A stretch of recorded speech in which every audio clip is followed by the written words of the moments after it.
oyo keekwete okukapa ovana.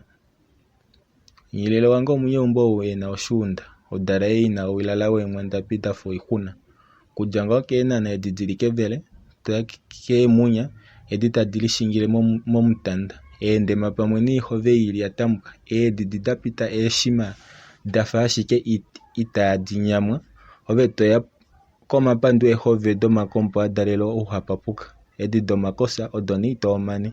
Ano omwenye umbo iipuka okwali eina niiyunda ena okwali ili 4, 5 lwaapo. Nyilile wanga eengombo edi okwedi filwa kunyilinganyi he owe mudala.